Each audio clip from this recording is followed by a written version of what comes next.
Icarus is not a game you play to finish quickly. It has no conventional ending, and you have to enjoy the process to enjoy the game. Still, there's plenty of things that nobody enjoys, and if you can save time doing them, you can spend more time doing the things you do enjoy. So here are some tips to save you time in no particular order. In the open world, when doing a mission that grants you some item, you can request a resupply every few minutes and keep it for yourself, as the game doesn't check if you still have the original item. This way, you can get advanced items before you even research them and might be able to bypass learning them completely. For example, I got solar panels, electrical tool, and a bunch of portable beacons long before I crafted any of my own. Sometimes you don't even have to abuse the request button. In some missions it's totally fine to pick up the thing you just used to complete a step of the objective. As you can see, I have 3 beacons while also having all 3 steps of the mission completed. Don't waste your time and skill points on resource regeneration devices like the prototype thumper and terraforming device. The time you spend fighting off wildlife and then gathering random ores is better used on placing autonomous deep mining drills around your base. There is no shortage of deep ore deposits on the map and in the caves, and there is an unlimited amount of ore in those deposits. If planning to settle in a new area, take note of every deep vein deposit you discover by accident because they're hard to find, and put down portable beacons to mark their locations on the map, because you'll have to return to them frequently. Alternatively, look up deep deposit locations on MapGenie, but take note that even though locations will match, you won't know what kind of ore will be present there until you visit the place. If you don't want to spend time crafting deep mining drills for each type of ore, just reuse a few and move them between deposits, as you often don't need all types of ore at the same time. But remember that when you place a drill on a deposit that had a drill before, the old link of the power wire won't snap with the drill and you have to rebuild it. Speaking of electrical wires, since they get lost in terrain, it's always hard to tell if the links are attached to one another. Click R on any of them to see if electricity is flowing. If your machinery isn't connected to the grid, the supply side will be empty. But you don't have to check anything if you just lay the grid correctly from the start.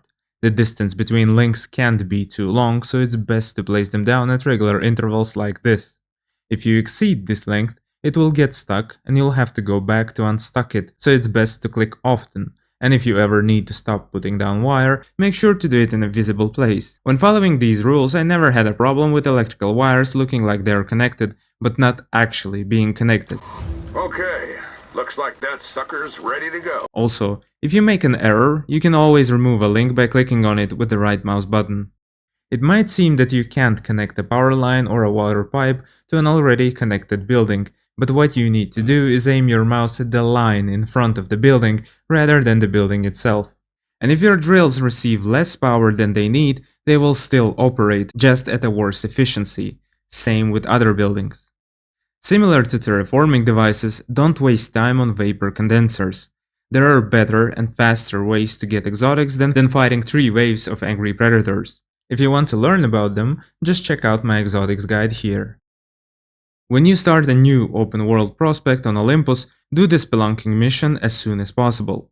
It will give you a gatherer's backpack which reduces the weight of ores and wood by 45%, saving you lots and lots of time spent on carrying those resources home. But know that you can't take these quest items with you to other worlds, so you'll have to buy them eventually if you want to keep using them on other prospects. Keep watching for another tip that will let you carry 1000 kilograms of ores without any penalty.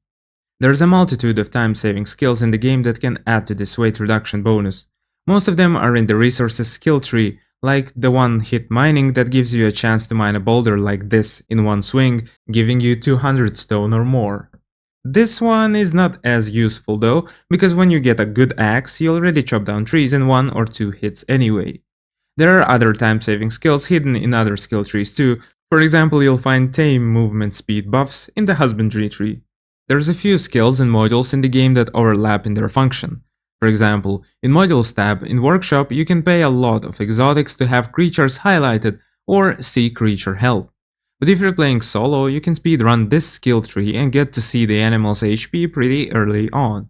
And there's also this skill that you get in case you're not playing solo. So be mindful when learning perks that don't add up. Still, once you achieve certain goals in the game, you don't really need to have certain skills active, and can reinvest them. Every character has 30 respec points, so go ahead and remove the skills you no longer need and reassign them for other things. For example, I don't need a chance of getting stone from mining ores anymore. It's only annoying now that I have a deep mining drill on a stone deposit. If you play missions with your friends, make sure that the host leaves the planet last. Why? Because if the host leaves, everyone else gets kicked out and has to rejoin the mission to be able to finish it. Speaking of that, you can't join a game you played with your friends when the host is not present unless you create a dedicated server.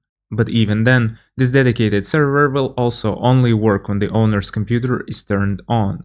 To overcome this problem and make it easy for you and your friends, consider renting a server from G-Portal, like so many other Icarus players have. G-Portal makes it quick and easy to set up your own server, and you can even install mods on it, as easily as you can install them on your own computer.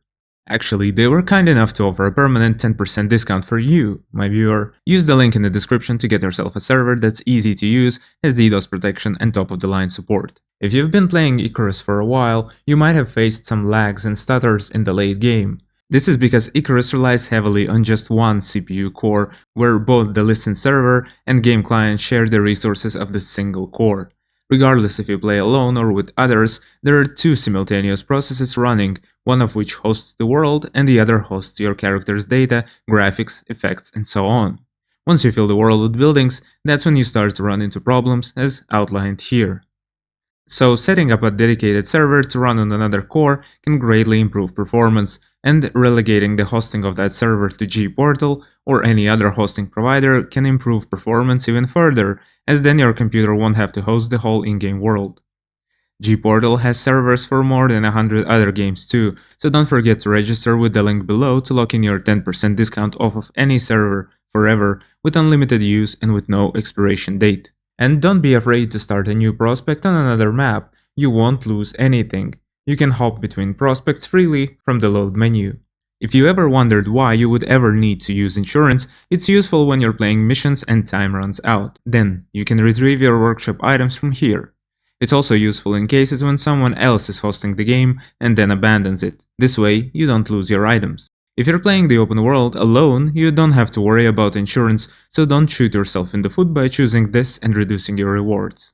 You probably knew you can dismantle your tools to get back 50% of resources spent, but did you know you can do the same with all the benches that you don't need once you get to more advanced machinery?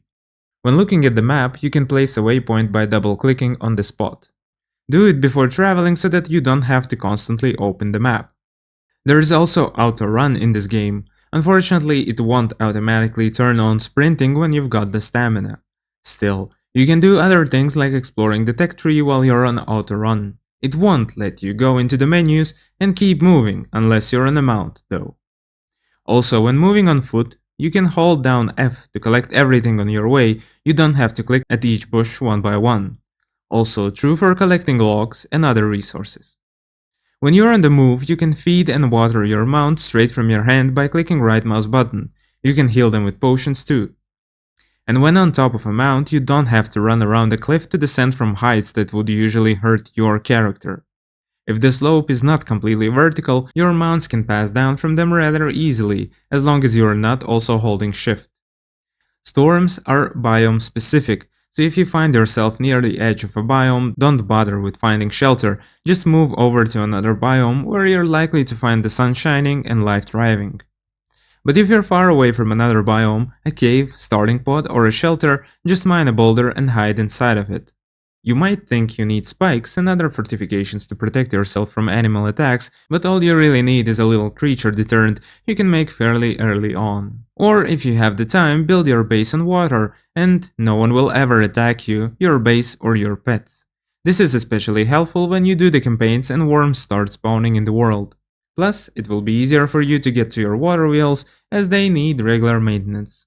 Water wheels, wind turbines, and solar panels are better than biofuel in every way, so build them instead of wasting your time setting up biofuel machinery. Or just use the trick with the missions and solar panels, as I said earlier, for free unlimited power.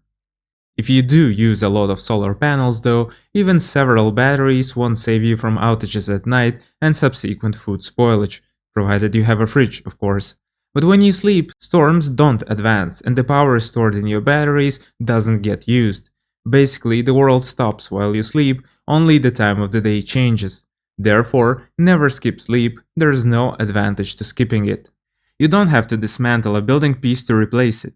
Just equip your hammer, aim at the piece you want to replace, click R, choose what you want, and then click right mouse button to replace. Of course, you do need to have the selected piece in your inventory. If you want to learn more about base building, check out my video here. Speaking of replacing things, if you ever want to replace a food buff with some other buff, rather than waiting for biology to handle it, just click right mouse button over it and you're free to eat again. For the longest time I didn't use shields because I was mostly using a ranged weapon, thinking I had no use for them. Apparently your shield gives you a passive defense bonus, so if you equip it in the heavy item slot it will protect you at all times.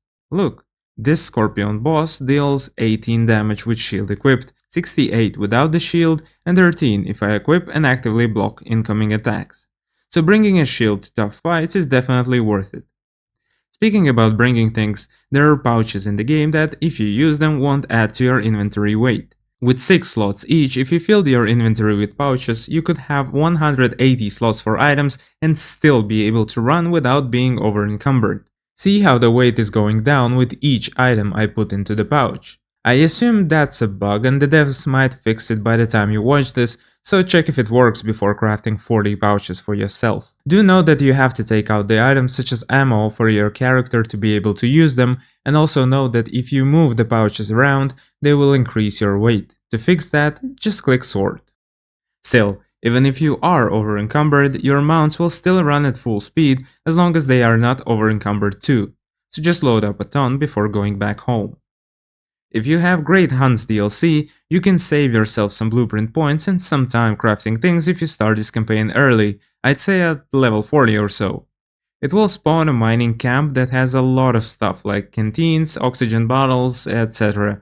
And since they don't ever expire, you'll just have them always on you from that point on. And Quarites aren't really that hard to kill, just break their shields with a pickaxe and then hit them with a conventional weapon. In case you're in the desert and start getting overheated, just find some oasis and splash in the water to cool down.